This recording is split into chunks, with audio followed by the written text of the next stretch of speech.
என்னால் யாரும் உளரீதியாக பாதிக்கப்படக்கூடாது, யாருக்கும் நான் அநீதி இழைத்தவனாக இந்த உலகத்துக்கு எதிராக யா அல்லாஹ் இவனை குருடாக்கிரு, இவனை கால வளம் இல்லாமலாக்கு, யா அல்லாஹ் இவனை புழுத்து சாகவை என்று துஆ கேட்டுட்டான் என்றால் நடக்கும்.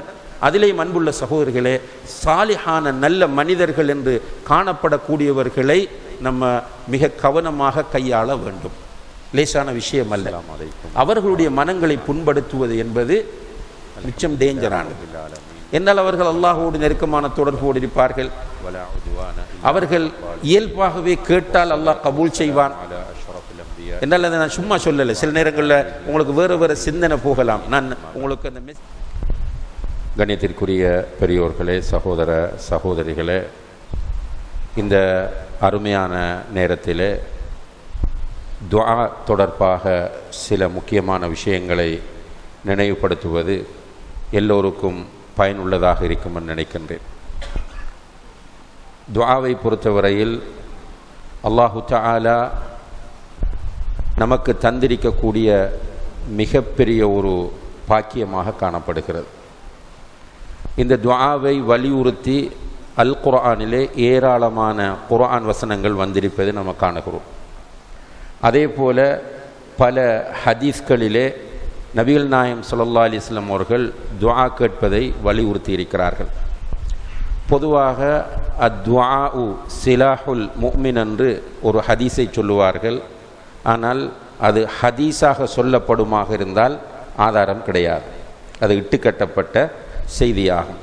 அத்ஆஉ சிலாஹுல் முஃமின் என்று ஹதீஸ் நபி ஸல்லல்லாஹு அலைஹி வஸல்லம் அவர்கள் சொன்னார்கள் என்று வருகிற செய்தி இட்டுக்கட்டப்பட்டதாகும். ஆனால் உண்மையிலேயே துஆ ஒரு ஆயுதம்தான், அதில் மாற்று கருத்து கிடையாது. ஆனால் அல்லாஹுடைய தூதர் இப்படி சொன்னார்கள் என்று சொல்வது தவறாகும். அதே போல அத்ஆஉ முஹுல் இபாதா, துஆ இபாதத்தினுடைய மூளை என்று ஒரு ஹதீஸ் வருகிறது. இதுவும் மிகவும் பலவீனமான ஒரு ஹதீஸ் ஆகும். அதே நேரத்தில் நபிகள் நாயகம் ஸல்லல்லாஹு அலைஹி வஸல்லம் அவர்கள் சொன்ன ஒரு சஹீஹான ஹதீஸ், அத்ஆஉ ஹுவல் இபாதா, துஆ இருக்கிறதே அதுதான் இபாதத் என்று சொன்னார்கள். இது சஹீஹான ஹதீஸ் ஆகும். துஆ அதுதான் இபாதத் என்று சொன்னார்கள். இப்போ முழு இபாதத்தையும் துஆவுக்குள் கொண்டு வந்து சேர்க்கிறார்கள். இந்த இடம் நாம் ஒவ்வொருவரும் சிந்திக்க வேண்டிய ஒரு இடமாகும்.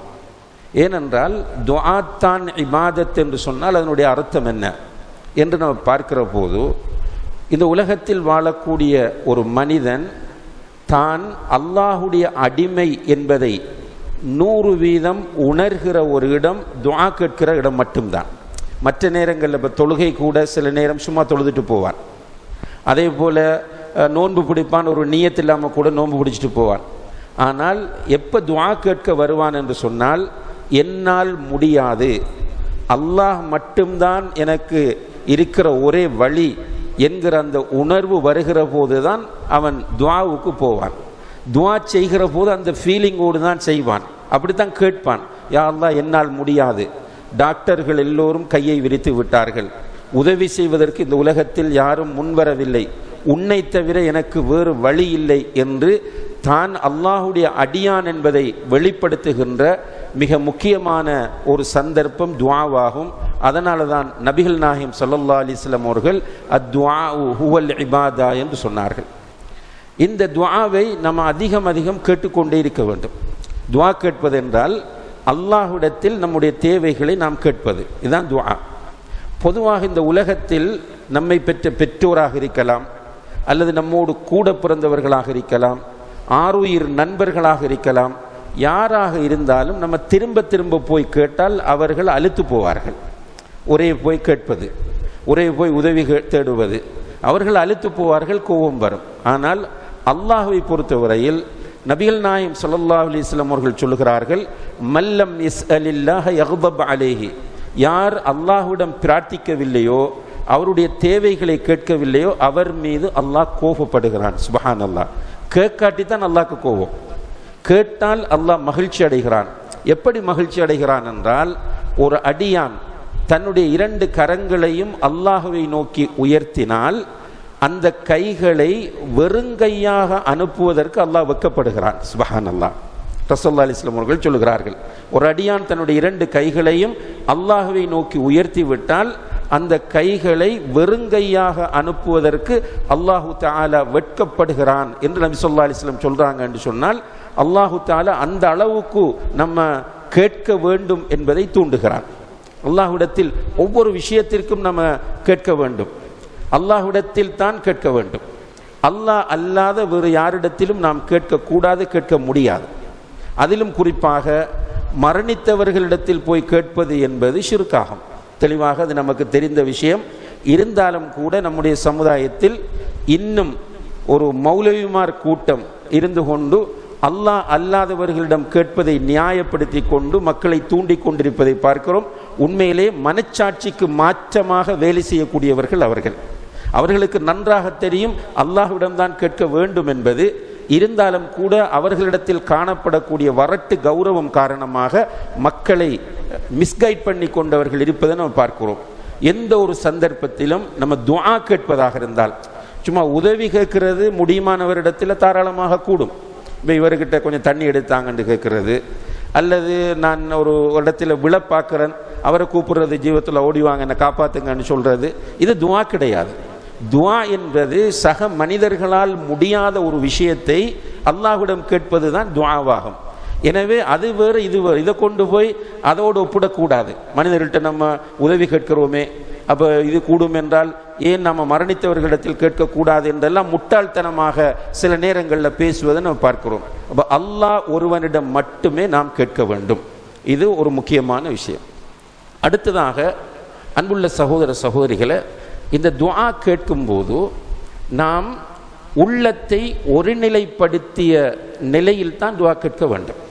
இப்போ நிறைய பேர் துஆ கேட்பாங்க, துஆ கேட்டுட்டு அதை பார்க்கறது இதை பார்க்கறது, ஃபோனுக்கு ஆன்சர் பண்ணுறது, பிறகு வாரவங்களோட சலாம் சொன்னால் பதில் சொல்லிட்டு இருக்கிறது நிறைய பார்க்குறோம். துஆ கேட்டிருப்பார், இப்போ நம்ம வருவோம் அஸ்ஸலாமு அலைக்கும், அவர் வலைக்கும் அஸ்ஸலாம், இப்படி சொல்லி சொல்லி துஆ கேட்டிருப்பாங்க. அப்போ அந்த துஆ ஒரு நிலைப்படுத்தப்பட்ட நிலையில் கேட்கப்படுவதில்லை. ரசூல் ஸல்லல்லாஹு அலைஹி வஸல்லம் அவர்கள் சொன்னார்கள், உதுல்லாஹ வ அன்தும் மூகினூன பில் இஜாபா, துஆவுக்கு பதில் கிடைக்கும் என்கிற உறுதியான நம்பிக்கையுடன் அல்லாஹ்விடம் கேளுங்கள். அதே போல சொன்னார்கள், இன்னல்லாஹ லா யக்பலு துஆ மின் கல்பின் காஃபிலின் லாஹின், கேலஸாக பொடுபோக்கான மனநிலையோடு இருந்து கொண்டு கேட்கிற துஆவை அல்லாஹ் கபூல் செய்ய மாட்டான். இப்போ மனதை ஒருநிலைப்படுத்தாமல் ஒருவர் அல்லாஹ் கிட்ட சும்மா கேட்டுக்கிறார், யா அல்லாஹ் தாண்டு கேட்டுக்கொண்டிருக்கிறார், அப்படி கேட்டால் அல்லாஹ் தரமாட்டான். அதே போல சிலர் எப்படி கேட்கிறேன்றால், அல்லாஹ் நீ நாடினால் தாண்டு கேட்கிறது, நீ விரும்பினா தா, அப்படின்னு கேட்கக்கூடாது. அல்லாஹ் கிட்ட ஸ்ட்ராங்காக கேட்க வேண்டும். உதுல்லாஹ வ அன்தும் மூகினூன பில் இஜாபா, விடை தருவான், பதில் தருவான். அல்லாஹ் என்னை வெறுங்கையாக அனுப்ப மாட்டான். நான் நேற்றும் சொல்லி காட்டிய அந்த ஹதீஸ், அன இந்த வன்னி அப்தி பி, என்னுடைய அடியான் என்னை பற்றி நினைக்கிற முறையில் நான் இருப்பேன். அப்போ அல்லாஹ் தருவான் என்ற நம்பிக்கையோடு நம்ம கேட்டால் அல்லாஹ் தருவான். இதில் இன்னும் ஒரு உளவியல் ரீதியான விஷயம் இருக்கிறது என்னவென்றால், இந்த உள்ளத்தை ஒருநிலைப்படுத்தி கொண்டு அல்லாஹ்விடத்தில் நம்முடைய பிரச்சனைகளை முறையிடுகிற போது உள்ளத்தில் உள்ள பாரங்கள் எல்லாம் இறங்கும். இதை நம்ம முன்வைத்திருப்பது, நம்முடைய பிரச்சனைகளை முன்வைத்திருப்பது நம்முடைய அம்மா அப்பா கிட்ட இல்லை, அல்லது ஒரு அரசியல்வாதியிடம் கிடையாது, அல்லது ஒரு பணக்காரனிடம் கிடையாது. நம்முடைய பிரச்சனையை முன்வைத்திருப்பது யாரிடம் என்றால் ரப்புல் ஆலமீனுடைய, இந்த பிரபஞ்சம் யாருக்கு சொந்தமோ அவனிடம் கொடுத்திருக்கிறோம். இந்த பிரபஞ்சத்தில் உள்ள ஒவ்வொன்றும் யாருக்கு சொந்தமோ அவனிடம் கொடுத்திருக்கிறோம். ஏதாவது ஒன்றை செய்ய வேண்டும் என்று நாடினால் குன்னென்று சொன்னால் நடக்கக்கூடிய அந்த ரப்பிடம் கொடுத்திருக்கிறோம். எனவே நமக்கு பயம் கிடையாது. நிச்சயமாக அல்லாஹ் தருவான் என்ற அந்த மனநிலையோடு நம்முடைய பிரச்சனையை அல்லாஹ்விடம் கொடுக்கிற போது நம்முடைய உள்ளத்தில் உள்ள பாரங்கள் எல்லாம் இறங்கிவிடும். நம்ம சரியானவரிடம் தான் கொடுத்திருக்கிறோம், பொருத்தமானவனிடம் தான் கொடுத்திருக்கிறோம், நம்முடைய ரிக்வஸ்ட் வீண் போகாது, நம்முடைய பிரார்த்தனை வீண் போகாது என்கிற நம்பிக்கையோடு நடந்து கொள்கிற போது நிச்சயமாக அன்புள்ள சகோதர சகோதரிகளே, நம்முடைய மனதில் உள்ள பாரங்களும் இறங்கும். அடுத்ததாக துஆவில் உள்ள ஒரு முக்கியமான விஷயம், ரசூல் ஸல்லல்லாஹு அலைஹி வஸல்லம் அவர்கள் சொல்லுகிறார்கள், நீங்கள் பிரார்த்தனை செய்துவிட்டு அவசரப்படாமல் இருந்தால், துஆ கேட்டு விட்டு அவசரப்படாமல் இருந்தால் உங்களுடைய துஆவை அல்லாஹ் கபூல் செய்வான். இப்போ சஹாபாக்கள் கேட்டார்கள், அல்லாஹுடைய தூதரே, துஆ கேட்டு விட்டு அவசரப்படுவது என்றால் என்ன என்று கேட்டதற்கு அல்லாஹ்வுடைய தூதர் சொல்கிறார்கள், ஒருவர் துஆ கேட்பார், திரும்ப துஆ கேட்பார், திரும்ப துஆ கேட்பார், கேட்டுட்டு சொல்லார், நான் அல்லாஹ் கிட்ட கேட்குறேன் கிடைக்கிது இல்லையே. எவ்வளவு தடவை கேட்டு, நிறைய பேர் நினைக்கிறவர்கள் இருக்கிறார்கள், நம்ம எவ்வளவு கேட்டுட்டோம் கிடைக்கவில்லையே என்று நினைக்கிறோம். சிலர் சொல்லிடுறாங்க, வந்து நம்மகிட்ட பேசும்போது, மௌலவி நாங்கள் இப்படி துஆ கேட்டுகிட்டே இருக்கோம் ஒன்றும் கிடைக்கிது இல்லையே, கஅபாக்கும் போய் கேட்டுட்டு வந்தேன் கிடைக்கவில்லையே என்று சொல்கிறார்கள். இதுதான் அவசரப்படுவது என்று நபிகள் நாயகம் ஸல்லல்லாஹு அலைஹி வஸல்லம் அவர்கள் சொன்னார்கள்.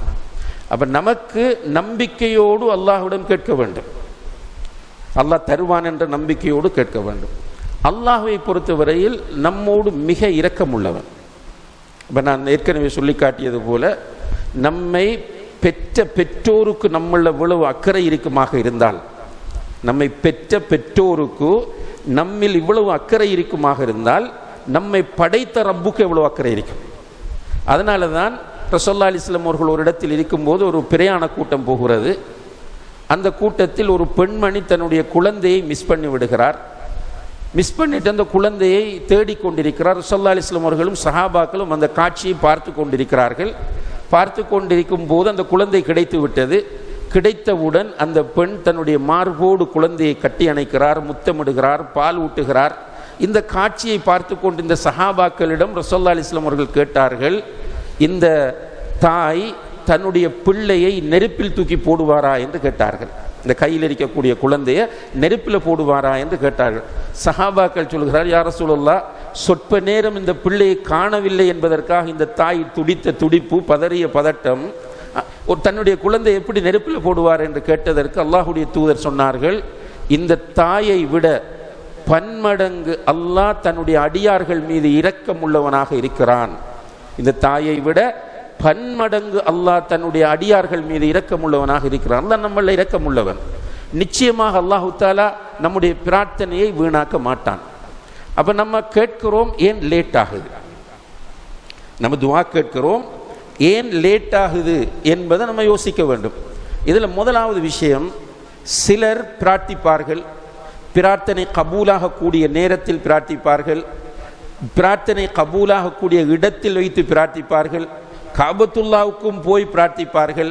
ஆனால் அவர்களுடைய பிரார்த்தனை கபூலாகாது. ஏன் கபூலாகாது என்றால், அவர்களுடைய உழைப்பு ஹராம், அவங்களோட சாப்பாடு ஹராம், அவங்க குடிக்கிறது ஹராம், அவங்க ட்ரெஸ் பண்ணுறது ஹராம். ஹராத்தில் வளர்ந்து விட்டு துஆ கேட்டால் அவர் தௌபா செய்யாமல், அவர் ஹராத்தில் சாப்பிட்டதற்கு தௌபா செய்யாமல் அந்த நிலையிலே இருந்து கொண்டு துஆ கேட்டால் அவருடைய துஆவை அல்லாஹ் கபூல் செய்ய மாட்டான். இன்னமா யதகப்பலுல்லாஹு மினல் முத்தகீன், நிச்சயமாக அல்லாஹ் தக்வா உள்ளவர்களிடமிருந்து தான் ஏற்றுக்கொள்வான் என்று குர்ஆனில் சொல்கிறான்.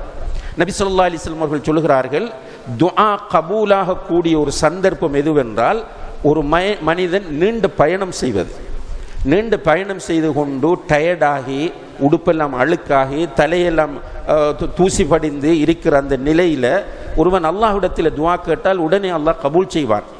இப்படியான ஒரு சிச்சுவேஷனை சொல்லிவிட்டு ரசூலுல்லாஹி அலைஹி வஸல்லம் அவர்கள் சொல்லுகிறார்கள், ஒரு மனிதன் இப்படி துஆ செய்கிறான் பிரயாணத்தில் இருந்து கொண்டு, மத்அமுஹு ஹராம் வ மஷ்ரபுஹு ஹராம் வ மல்பசுஹு ஹராம், அவன் சாப்பிடுவது ஹராம், அவன் குடிப்பது ஹராம், அவன் உடுப்பது ஹராம், அவனுடைய வாழ்க்கையை ஹராத்தில் தான் அமைந்திருக்கிறது. ஃபஅன்னா யுஸ்தஜாபு லஹ், அவனுடைய துஆவை அல்லாஹ் எப்படி கபூல் செய்வான் என்று கேட்டார்கள்.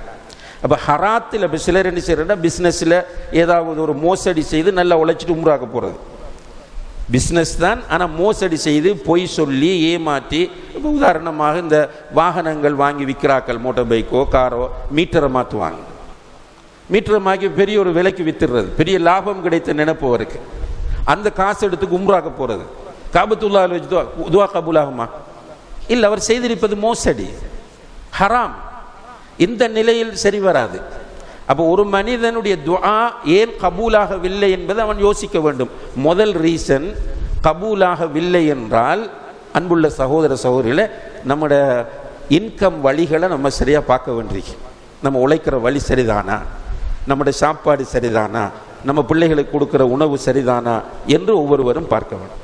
இரண்டாவதாக, நம்முடைய பிரார்த்தனை ஏன் லேட் ஆகுது என்று பார்த்தால், ரசூல் ஸல்லல்லாஹு அலைஹி வஸல்லம் அவர்கள் சொல்லுகிறார்கள், சில நேரங்களில் ஒருவர் கேட்கிற துஆவை அல்லாஹ் உடனே கொடுத்து விடுகிறார். அவள் கேட்ட உடனே கிடைக்கும். அல்ஹம்துலில்லாஹ், அது அல்லாஹ்வுடைய நாட்டம். இன்னும் சிலர் துஆ கேட்பார்கள், அல்லாஹ் அதை ஒரு ஹிக்மத்தின் அடிப்படையில் லேட் பண்ணி கொடுப்பார். அவர் கேட்டது கிடைக்கும், ஆனால் இம்மீடியட்டாக கிடைக்காது, லேட்டாகி கிடைக்கும். சிலருக்கு என்ன செய்வான் என்று கேட்டால், அவர் துஆ கேட்டிருப்பார், அதை கொடுக்க மாட்டான். அவர் கேட்டதை அல்லாஹ் கொடுக்க மாட்டான். ஆனால் அவருக்கு வர இருந்த ஒரு ஆபத்தை இந்த பிரார்த்தனையை வைத்து அல்லாஹ் இல்லாமலாக்கி இருப்பான். சுப்ஹானல்லாஹ். ரசூலுல்லாஹி அலைஹி வஸல்லம் சொல்றாங்க, அவருக்கு பெரிய ஒரு ஆபத்து வர இருந்தது, ஆனால் இவர் கேட்டது யா அல்லாஹ், உதாரணமாக அவருக்கு ஒரு தலைவலி, அந்த தலைவலியை போக்குமாறு அல்லாஹ்வுடன் துஆ கேட்டுக்கொண்டே இருக்கிறார். ஆனால் அவருக்கு கபூல் ஆகல, தலைவலி போகல. ஆனால் அல்லாஹ் என்ன செய்திருப்பான் என்றால், இவர் பெரிய ஒரு விபத்தில் மாட்ட வேண்டி இருந்திருக்கும். அந்த விபத்தில் இருந்து இந்த பிரார்த்தனை காரணமாக அவரை பாதுகாத்திருப்பார். இப்படி நடக்கும் என்று நபி ஸல்லல்லாஹு அலைஹி வஸல்லம் அவர்கள் சொல்கிறார். சில நேரங்களில் வேறு சில ரிவாயத்துகளில் அவருடைய பாவங்கள் அதனால் மன்னிக்கப்படுகின்றன என்று வருகிறது. துஆ கேட்கிறோம், ஒன்று நடக்கல, ஆனால் உள்ளால என்ன நடந்திருக்கும்? நம்ம கேட்ட துஆவை வைத்து நம்முடைய பாவங்கள் மன்னிக்கப்பட்டிருக்கும். எனவே துஆ கேட்டு விட்டு அவசரப்படாமல் பொறுமையோடு இருக்க வேண்டும். அப்போ அந்த அவசரப்படுவது என்பது அல்லாஹ்வை பற்றிய சரியான புரிதல் இல்லாததனால்தான். அல்லாஹ்வை பற்றிய சரியான அறிவு இருந்திருந்தால் அந்த அவசரம் வராது. ஒரு காலமும் நான் கேட்டேன், எனக்கு மட்டும்தான் அல்லாஹ் தராமல் இருக்கிறான் என்று சொல்ல மாட்டோம். இதை நாம் கவனத்திலே கொள்ள வேண்டும். அடுத்ததாக அன்புள்ள சகோதர சகோதரிகளை, இப்போ பரவலாக கேட்கப்படக்கூடிய ஒரு கேள்வி என்னென்றால், இந்த ஃபர்லான தொழுகைகளுக்கு பிறகு கையேந்தி துஆ கேட்க கூடாதா? கூட்டு துஆ இல்லை, அது தெளிவான விஷயம். இமாம் துஆ ஓத மாமும்கள் ஆமீன் சொல்லுகிற ஒரு நடைமுறை ரசூலுல்லாஹி அலைஹி வஸல்லம் அவருடைய காலத்தில் இருக்கவில்லை. அல்ஹம்துலில்லாஹ், நாமும் அதை முழுமையாக விட்டு யாரும் செய்கிறல்ல. ஆனால் இப்போ நிறைய இடங்களில் சகோதர சகோதரிகள் என்ன கேட்குறாங்க என்றால், தொழுது முடித்ததும் சலாம் கொடுக்குறோம், சலாம் கொடுத்ததுக்கு பிறகு நான் தனியை கையேந்தி துஆ கேட்பது கூடாதா அப்படின்ற ஒரு கேள்வி கேட்குறாங்க. இதை பொறுத்தவரையில் அன்புள்ள சகோதர சகோதரிகளே, உலமாக்கள் மத்தியிலே பல்வேறு கருத்துக்கள் காணப்படுகின்றன. இதில் முதலாவது விஷயம் என்னென்று கேட்டால், நபிகள் நாயகம் ஸல்லல்லாஹு அலைஹி வஸல்லம் அவர்கள் தொழுது முடிந்ததும் என்ன செய்தார்கள் என்று ஹதீஸ்களில் தேடி பார்க்கும்போது நான் உங்களுக்கு சாட்டை போட்டு வச்சிருக்கேன். இதைத்தான் ரசூலுல்லாஹி அலைஹி வஸல்லம் சொன்ன, அஸ்தக்ஃபிருல்லாஹ் அஸ்தக்ஃபிருல்லாஹ் அஸ்தக்ஃபிருல்லாஹ் அல்லாஹும்ம அன்தஸ் ஸலாம் வ மின்கஸ் ஸலாம், இப்படி ரசூலுல்லாஹி அலைஹி வஸல்லம் அவர்கள் ஓதினார்கள் என்று வருகிறது. குர்ஆனில் நீங்கள் பார்த்தீங்கன்னா தொழுது முடிந்ததும் ஃபத்குருல்லாஹ் ஃபைதா குலியத்தி ஸலா ஃபத்குருல்லாஹ், தொழுது முடிந்தால் அல்லாஹ்வை திக்ர் செய்யுங்கள் என்று வருகிறது. மூன்றாவது, ரசூல் ஸல்லல்லாஹு அலைஹி வஸல்லம் அவர்கள் தொழுது முடிந்த பிறகு கையை தூக்கி துஆ செய்தார்களா என்று தேடி பார்த்தால் ஒரு சின்ன சம்பவம் கூட கிடையாது. அப்போ என்ன முடிவுக்கு வரோம்? தொழுது முடிந்ததும் தனித்தனியாக திக்ர் செய்வது தான் நபி ஸல்லல்லாஹு அலைஹி வஸல்லம் அவர்களுடைய வழிமுறை என்று வருகிறோம். அடுத்ததாக துஆ கேட்க முடியாதா என்று கேட்டால் ரெண்டாவது விஷயம். இப்போ முதல் நம்ம ஒரு உடன்பாட்டுக்கு ஏகமானதாக எல்லோரும் மறுக்க முடியாத ஒரு விஷயத்துக்கு வந்துட்டோம். என்னென்னால், தொழுது முடிந்ததும் திக்ர் செய்வது தான் சுன்னா என்கிற நிலைக்கு வந்துட்டோம். இப்போ அடுத்த கேள்வி, துஆ கேட்க முடியாதா அப்படின்னு கேட்டால், ரசூலுல்லாஹி அலைஹி வஸல்லம் அவர்கள் அஸ்தக்ஃபிருல்லாஹ் என்று சொன்னார்கள். அஸ்தக்ஃபிருல்லாஹ் ஒரு துஆவா இல்லையா? துஆ. அப்போ தொழுது முடிந்ததுக்கு பிறகு துஆ கேட்கலாம். ஆனால் நம்ம சொல்ல வர போய் என்னன்னா, கையேந்தி கேட்கக்கூடாது. அல்லாஹ் அதே போல அல்லாஹும்ம அஇன்னி அலா திக்ரிக வ ஷுக்ரிக வ ஹுஸ்னி இபாதத்திக் என்று இருக்குதுல. அப்போ அல்லாஹும்ம அஇன்னி, யா அல்லாஹ் எனக்கு நீ உதவி செய், அலா திக்ரிக உன்னை திக்ர் செய்வதற்கும், வ ஷுக்ரிக உனக்கு நன்றி செலுத்துவதற்கும், வ ஹுஸ்னி இபாதத்திக் உன்னை நல்ல முறையில் வணங்குவதற்கும் எனக்கு உதவி செய். இது துஆவா இல்லையா? துஆ. அப்போ ஃபர்லான தொழுகைக்கு பிறகு தனியாக துஆ கேட்க முடியுமா முடியாதா? முடியும். மூன்றாவது விஷயம், கையேந்தி துஆ கேட்க முடியுமா முடியாதா அப்படின்னு கேட்டால், ரசூல் ஸல்லல்லாஹு அலைஹி வஸல்லம் அவர்கள் கையேந்தி துஆ கேட்கவில்லை. ஆனால் பொதுவான ஹதீஸ் வருது எப்படின்னால், ஒரு அடியான் தன்னுடைய கைகளை அல்லாஹ்வை நோக்கி உயர்த்தினால் அந்த கைகளை வெறுங்கையாக அனுப்ப அல்லாஹ் வெட்கப்படுகிறார். இப்போ ஒருவர் ஃபர்லான தொழுகைக்கு பிறகு கையேந்தி துஆ கேட்பது சுன்னத் இல்லை என்கிற அறிவோடு இருக்கிறார். அவருக்கு நல்ல ஒரு நாலேஜ் இருக்கு, ஃபர்லான தொழுகைக்கு பிறகு கையேந்தி துஆ கேட்பது சுன்னத் அல்ல இந்த தெளிவோடு இருக்கிறார். ஆனால் அவருக்கு ஒரு பிரச்சனை வந்துட்டு, ஃபர்லான தொழுகைக்கு பிறகு கேட்கப்படுற துவா கபூலாகுமா இல்லையா? ஹதீஸில் வருது கபூலாகும் என்று. எனவே இன்றைக்கு அவர் நினைக்கிறார், இன்றைக்கு நம்ம அல்லாஹ் கிட்ட கேட்போம் என்று கையேந்திரார். அவர் சுன்னா என்று ஃபர்லான தொழுகைக்கு பிறகு துவா ஓதும் போது கையை ஏந்தி கொண்டு ஓதுவது சுன்னா என்ற அடிப்படையில் ஓதவில்லை. மாறாக நான் கையை உயர்த்தினால் அல்லாஹ் என்னுடைய கையை வெறுங்கையாக அனுப்ப மாட்டான் என்ற நம்பிக்கையோடு அவ்வப்போது ஏதாவது தேவை ஏற்படும் போது ஓதிக்கொண்டு போகிறார் என்றால் அதில் குற்றமில்லை என்பதை நம்ம புரிந்து கொள்ள வேண்டும். இறுதியாக அன்புள்ள சகோதர சகோதரிகள், நிறைய விஷயங்கள் இருந்தாலும் கூட நேரத்தை கவனத்தில் கொண்டு ஒரே ஒரு விஷயத்தை சொல்லி முடிக்கலாம் நினைக்கிறேன். ஒரு ஹதீஸ் வருகிறது, எல்லோரும் இந்த ஹதீஸை கவனமாக புரிந்து கொண்டு வாழ வேண்டும். சும்மா ஜோக்கா எடுத்துட்டு போனோம்னா மௌத்தானத்துக்கு பிறகு அடி வாங்கக்குள்ள ஒன்றும் செய்யலாது. என்ன ஹதீஸ் என்றால், இத்தகி தஅவத்தல் மظلوم, அநீதி இழைக்கப்பட்டவனுடைய பிரார்த்தனைக்கு நீ பயப்படு. நீ உன்னால் யாராவது அநீதி இழைக்கப்பட்டுட்டான் என்றால் அவன் உனக்கு எதிராக துவா செய்வான், அந்த துவாவுக்கு நீ பயப்படு. ஏனென்றால் فإنه ليس بينها وبين الله حجاب, இந்த அநீதி இழைக்கப்பட்டவனுடைய துவாவுக்கும் அல்லாஹுக்கும் இடையில் எந்த திரையும் கிடையாது. அநீதி இழைக்கப்பட்டவனுடைய துவாவுக்கும் அல்லாஹுக்கும் இடையில் எந்த தடையும் கிடையாது. என்ன மீனிங்? டிரெக்டா போகும் அல்லாஹ் கிட்ட. அப்ப அநீதி இழைக்க நம்ம யாருக்காவது அநீதி இழைக்கிறோம். இஸ்லாத்தை எடுத்து பார்த்தீங்கன்னா, நான் நேற்றும் குறிப்பிட்டது தான், நம்ம யாரும் அநீதி இழைத்து விடக்கூடாது. அநீதி இழைப்பதை இஸ்லாம் வன்மையாக கண்டிக்கிறது. இத்தகு ظுல்ம், அநீதி இழைப்பதை பயந்து கொள்ளுங்கள் என்று நபிகள் நாயகம் ஸல்லல்லாஹு அலைஹி வஸல்லம் அவர்கள் சொல்கிறார்கள். அல்லாஹ் சொல்லுகிறான், யா இபாதி, ஹதீஸுல் குத்ஸியிலே, இன்னி ஹர்ரம்து ظுல்ம், நான் அநீதி இழைப்பதை எனக்கு ஹராமாக்கி கொண்டேன். ஃபஜஅல்துஹு முஹர்ரமம் பைனக்கும், அநீதி இழைப்பதை உங்கள் மத்தியிலும் நான் ஹராமாக்கி இருக்கிறேன். ஃபலா தவாலமு, நீங்கள் ஆளுக்கால் அநீதி இழைத்துக் கொள்ளாதீர்கள். நம்ம யாருக்கும் அநீதியை நினைக்கவும் கூடாது, செய்யவும் கூடாது. இப்படி உங்களால் இருக்க முடிகிறது என்றால் அல்ஹம்துலில்லாஹ் சொல்லுங்கள். ஆனால் உங்களால் அநீதி இழைக்கப்படுகிறது என்றால் நீங்கள் பயந்து கொள்ளுங்கள். அந்த அநீதிக்கு உள்ளாக்கப்பட்டவன் கையை தூக்கிவிட்டால் நடக்கும், அவன் கேட்கிறது நடக்கும். இதை பிராக்டிக்கலாக சஹாபாக்களுடைய வாழ்க்கையில் நம்ம பார்த்திருக்கிறோம். சஅத் இப்னு அபி வக்காஸ் ரலியல்லாஹு அன்ஹு என்கிற நபி தோழர் எல்லோருக்கும் தெரிந்த ஒருவர். உமர் ரலியல்லாஹு அன்ஹு அவர்களுடைய காலத்தில் கூஃபாவுக்கு அவர்கள் இவரை கவர்னராக அனுப்புகிறார்கள். கவர்னராக அனுப்பினால் சிலர் என்ன பண்ணுறாங்கன்னா, சஅத் இப்னு அபி வக்காஸ் ரலியல்லாஹு அன்ஹு அவர்களுக்கு எதிராக தேவையில்லாத கம்ப்ளைண்ட்ஸ். என்னென்னால் மனித இயல்பு எப்படி என்றால், உள்ள சகோதர சகோதரிகளே, நமக்கு ஒருவரை நல்லா பிடிச்சிட்டுன்னா அவர் செய்கிற எல்லாமே நமக்கு நல்லா இருக்கும். அவரை பிடிக்கலன்னா நமக்கு அவர் செய்கிற எல்லாமே வெறுப்பாகும். அதனால தான் அரபியிலே ஒரு பழமொழி சொல்லுவார்கள், ஹுப்புக லிஷைஇ யுஹ்சிம்முக வ யுஅமீக், ஒன்றை நீ நேசித்து விட்டால் அது உன்னை குருடாகவும் செவிடாகவும் ஆக்கிவிடும். ஒன்று உங்களுக்கு பிடிச்சிட்டுன்றால், ஒரு ஆளை பிடிச்சிட்டு, இப்போ முபாரக் மதனியை பிடிச்சிட்டு, இப்போ முபாரக் மௌலவி என்ன செஞ்சாலும் பிரச்சனை இல்லை, அவர் எல்லாம் நல்லதுக்கு தான் செய்வார், இப்படி வரும். அதே நேரத்தில் இன்னும் ஒரு கவிஞர் சொல்கிறார், ஐனுர் ரிதா அன் குல்லி ஐபின் கலீலத்துன் வ ஐனுர் சுக்தி துப்தில் மசாவியா, நீங்கள் திருப்தியோடு பார்த்தால் குறைகளெல்லாம் நிறையாக தெரியும். திருப்தியோடு பார்த்தால் குறைகளெல்லாம் நிறையாக தெரியும், ஆனால் வெறுப்போடு பார்த்தால் எல்லாமே குறையாகத்தான் தெரியும். சுப்ஹானல்லாஹ். இது நம்மகிட்ட இருக்கிற ஒரு வீக்னஸ்.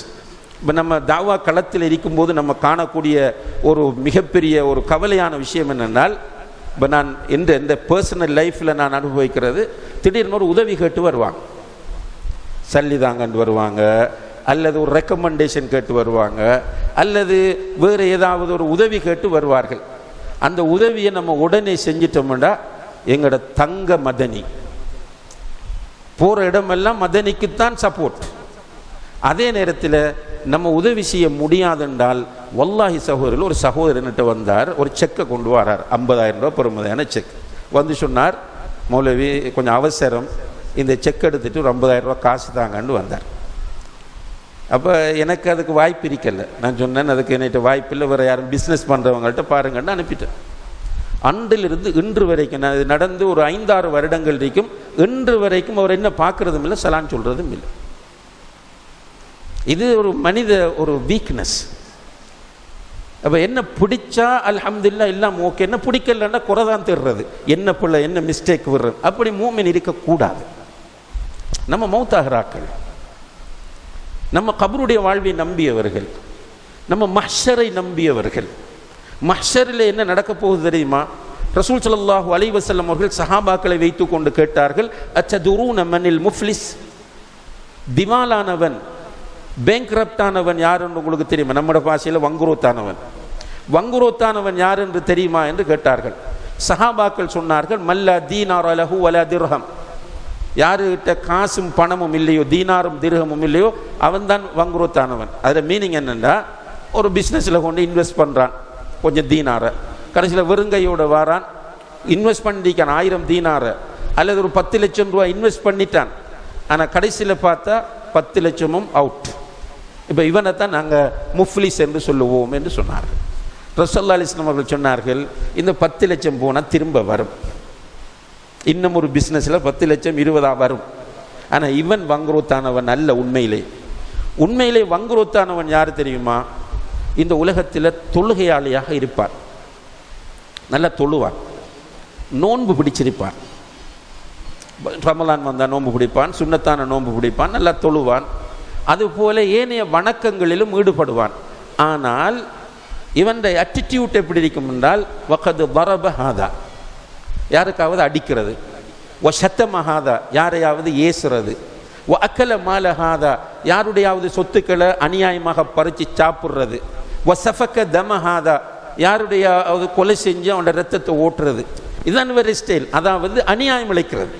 இது எல்லாத்தையும் பார்த்தீங்கன்னா, ஒருவனை ஏசுறது, அடிக்கிறது, அவதூறு சொல்றது, பொய்யை பரப்புறது, எல்லாமே அநியாயம். இப்படி செய்திருப்பான். ஆனால் தொழுகையாளி, நோன்பாளி. இவர வேலை என்னன்னு கேட்டால் இந்த வேலை தான் செஞ்சு கொண்டிருக்கிறது. கடைசியில் நாளை மறுமையிலே அல்லாஹு தஆலா இவரை எழுப்புவான். எழுப்பி இந்த வேலை செய்து கொண்டிருந்தவர் இருக்கிறாரே, அவரையும் இவரால் பாதிக்கப்பட்டவர்களையும் எடுப்பான். எடுத்து இவருடைய நன்மைகளை எல்லாம் எடுத்து, இந்த உலகத்தில் தொழுது நோன்பு பிடிச்சி ஜக்காத்து கொடுத்து மற்ற அமல் எல்லாத்தையும் அல்லாஹ் எடுத்து, இவர் யாரை அவதூறு சொன்னாரோ, யாருக்கு அநீதி இழைத்தாரோ அவர்களுக்கு கொடுத்து விடுவான். கொடுத்துட்டு அந்த ஆளை பார்த்து சொல்லுவான், சொர்க்கத்துக்கு போ, என்ன வேண்ட நன்மையெல்லாம் உனக்கு தந்திரிக்கும், சொர்க்கத்துக்கு போகணும். ஆனால் அவருக்கு அவருடைய பாவங்கள், அல்லாஹ்க்கும் அவருக்கும் இடையில் உள்ள பாவங்கள் புளக்காயிருக்கு, பாவம் இருக்கு நிறைய. அப்போ அவர் போகலா, சொர்க்கத்துக்கு போகல, என்ற பாவம் இருக்கு. உடனே அல்லாஹ் என்ன செய்வான் என்றால், அவருடைய பாவங்களை எல்லாம் எடுத்து இவனுக்கு கொடுத்து விடுவார். கொடுத்து அந்த ஆளை தூய்மையாக்கி சுவர்க்கத்துக்கு அனுப்புவான். இவன் தொழுகையாளி நரகம் போவான். அல்லாஹ் பாதுகாக்கணும், விளங்கிருக்கும்னு நினைக்கிறேன். இதுதான் வங்குரோத்தானவன். எவ்வளவு அமல்களோட போய் கடைசியில் அமல்களையும் மிஸ் பண்ணி அவனுடைய பாவங்களையும் சுமக்கிற நிலைக்கு தள்ளப்படக்கூடியவன் யாரு? இந்த உலகத்தில் மற்றவர்களுக்கு அநீதி இழைத்தவன். அப்போ என்ன செய்யறதுனால், சும்மா நம்ம ஒரு ஃபீலிங் அது. ஆனால் நம்ம மனதை கட்டுப்படுத்தணும். நமக்கு உதவி செய்யவில்லை என்பதற்காக நம்ம ஒருவரை வெறுக்கக்கூடாது, அப்படி வரக்கூடாது. அல்லாஹு தஆலா சொல்றான், வலா யஜ்ரிமன்னகும் ஷனஆனு கௌமின் அலா அல்லா தஅதிலு, ஒரு கூட்டத்தின் மீது உங்களுக்கு இருக்கிற கோபம் அவர்களுடைய விஷயத்தில் நீதி வழங்குவதை விட்டு உங்களை தடுக்க வேண்டாம். இஅதிலு, நீங்கள் எப்போதும் நீதிவான்களாகவே இருக்க வேண்டும். ஹுவ அக்ரபு லித்தக்வா, நீதியோடு நீங்கள் நடப்பதுதான் தக்வா என்று அல்லாஹ் குர்ஆனில் சொல்றான். அப்போ ரசூல் ஸல்லல்லாஹு அலைஹி வஸல்லம் அவர்களிடம் வந்து சொல்கிறார்கள், மஹ்சூமியா கோத்திரத்து பெண்மணி திருடி விட்டார், பெரிய குடும்பம், கொஞ்சம் தண்டனை எக்ஸ்கியூஸ் பண்ணி வேறு ஏதாவது ஒரு தண்டனை என்றால் கைவெட்டணும். கைவெட்டினா ஊருக்குள்ள பேராகும், குடும்பத்துக்கு டேமேஜ். வேறு ஏதாவது ஒன்று பண்ண முடியாதா என்று வந்து டிஸ்கஸ் பண்ணும்போது அல்லாஹ்வுடைய தூதர் சொன்னார்கள், லவ் அன்ன ஃபாத்திமா பின்து முஹம்மத் சரகத் லகதஅது யதஹா. அல்லாஹ் அக்பர்.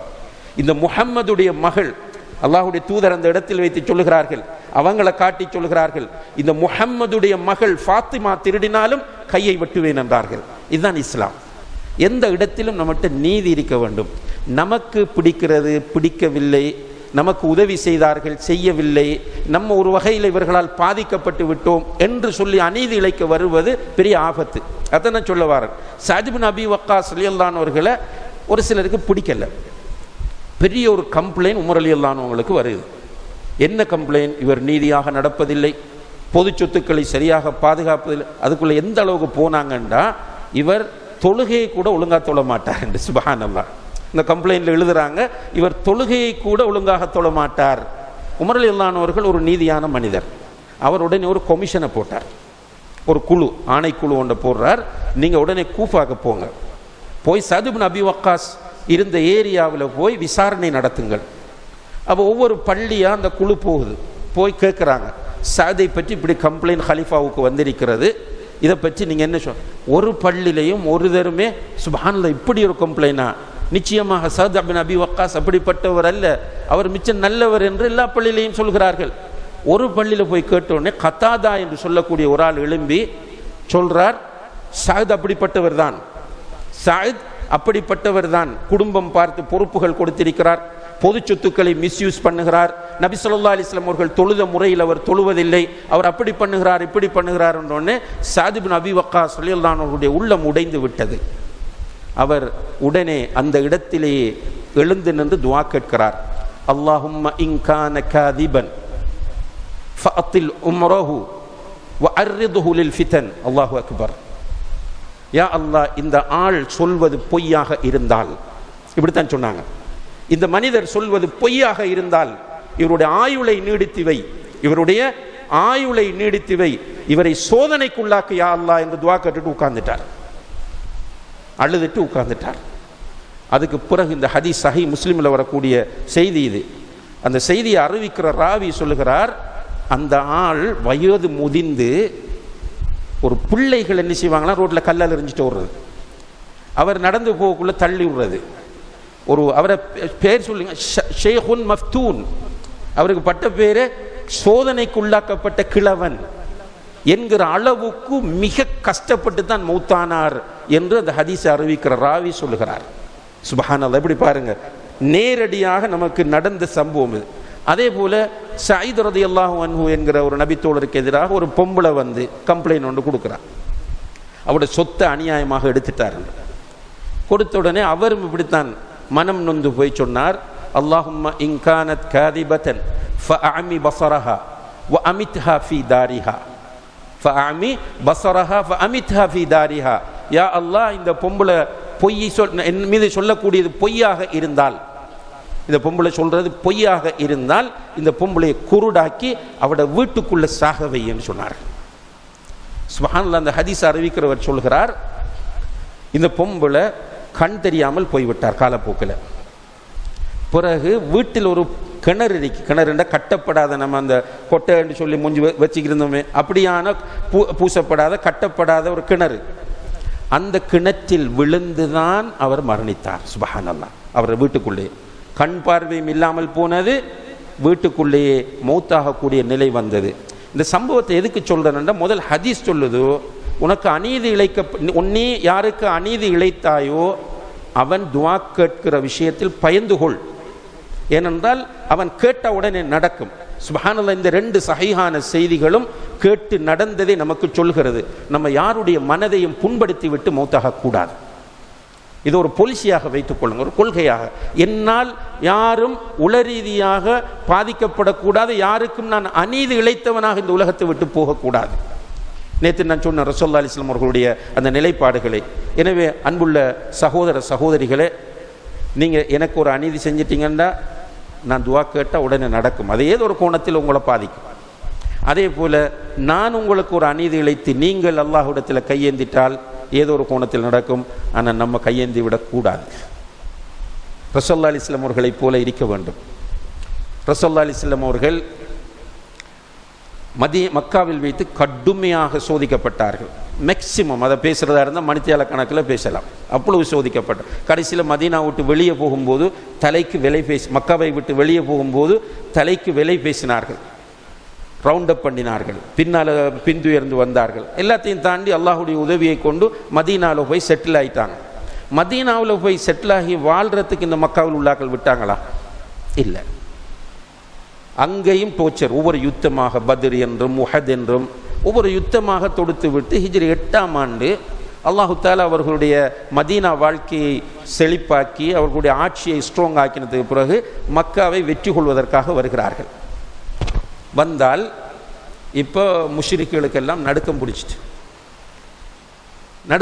எல்லாரையும் சொன்னாங்க, எல்லாரும் காபத்துல்லாக்கு வாங்கன்னு கூப்பிட்டாங்க. இப்போ மக்காவை வெற்றி கொண்டாச்சு. முழு பேரும் வந்து நிற்கிறாங்க காபத்துல்லாவில். நிற்கும் போது அல்லாஹுடைய தூதர் அவர்களை பார்த்து கேட்டார்கள், மா ததுன்னூன அன்னி ஃபாயிலும் பிக்கும், நான் என்ன செய்வேன் என்று நினைக்கிறீர்கள் என்று கேட்டார்கள். உங்களை என்ன செய்வேன் என்று நினைக்கிறீர்கள் என்று கேட்டார்கள். வழி இல்லை, கெஞ்சுகிறார்கள். அஹுன் கரீம் வபுனு அஹின் கரீம், மன்னிப்பு கேட்குறாங்க, மன்றாடுகிறார்கள். நீங்கள் ஒரு சங்கையான சகோதரன், ஒரு கண்ணியமான சகோதரன், நீங்கள் ஒரு கண்ணியமான சகோதரனின் மகன், நீங்கள் மோசமான ஆள் இல்லை, நீங்கள் மன்னிக்க கூடியவர் என்று அவர்களிடத்தில் கெஞ்சும் போது அல்லாஹுடைய தூதர் சொன்னார்கள், இத்ஹபு அன்தும் முத்துலகா, சுபஹான் அல்லாஹ், எல்லோரும் போங்கள், நீங்கள் எல்லோரும் சுதந்திரவான்கள், உங்களை நான் மன்னித்து விட்டேன் என்றார்கள். அப்போ நம்முடைய தக்குவாவின் உச்சகட்டம் என்ன செய்யும்டா, நமக்கு அநியாயம் இழைத்தாலும் மன்னிக்கத்தான் சொல்லும்.